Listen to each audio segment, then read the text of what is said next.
Hello everyone, I welcome you all once again to my series of lecture, that is Understanding Pharmaceutical Science with Dr. Hariharan. So today we are going to discuss about one of the type of mutation, that is mutation happening in the regulatory sequences. So I have divided this lecture into two parts. One, we will discuss about the mutation happening in regulatory sequences, especially at the repressor region and promoter region.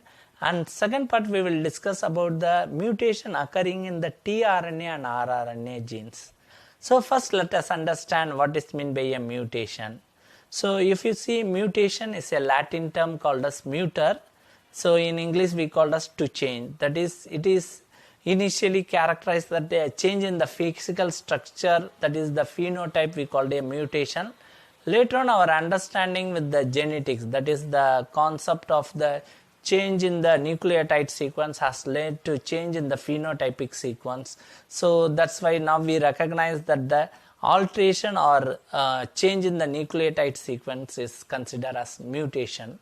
So we have studied different types of mutation. One of the type of mutation is the mutation occurring in the regulatory sequence. So before understanding about the mutation occurring in regulatory sequence, first we understand a little bit about the structure of the gene. So if you see the gene, which is the coding region which codes a particular protein. So a gene carries two parts. One we call the structural gene, and before the structural gene, that is another part we call the regulatory gene. So this regulatory gene regulates whether this one structural gene should be transcripted or not. So the regulatory genes will carry a promoter region or a repressor region which controls the transcription process. So we call that as a regulatory sequence. So in my previous lectures we have morely concerned with the mutation occurring in the structural region. So this is very crucial that once the microbial genetics understand the importance of this regulatory sequence, which majorly controlling this gene expression, that is the transcription process of this one. So this was more understandable with the understanding of the lactose operon mutant system, which has given an insight about the mutation happening in the regulatory gene can cause us a entire change in the phenotypic characteristics. So if you see the effect of mutation in the regulatory sequence happening, if you see, so the regulatory sequence carries an operon site, that is the operator site, which may be altered. So because of the alteration in this operation site is not recognized by a repressor protein. So this operator site, what it will do is, it causes a continuous transcription process of a particular protein. So in this case lac operon, what happens is this operator will transcribe the structural gene of this operon gene into a beta galactosidase protein sequence. So it continuously produces it. So what it has to happen, it has to stop this transcription process. So a repressor protein will bind with this operator and stop this transcription. So because of the mutation happen, what happened is that the regulatory, that is the operator site, doesn't recognize the repressor protein. So it continues to transcribe that gene. So this can gets uncontrolled, it can alters the phenotypic characteristics. Similar, another effect is the mutation occurring in the promoter region also has been identified.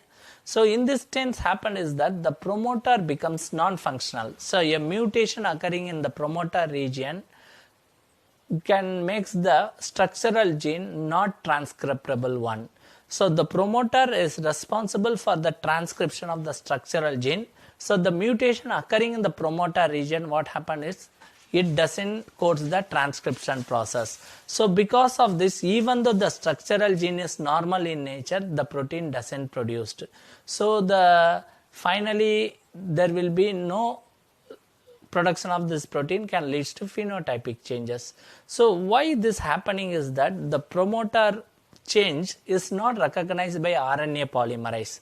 So since the RNA polymerase cannot recognize this promoter region, so it cannot transcribe the next part. So this is the basic reason for this kind of mutation. So both the mutation in the operon site as well as in the promoter region, which is present in the regulatory region, can alter the transcription process. This can eventually lead to mutation, and sometimes it can lead to lethal effects also.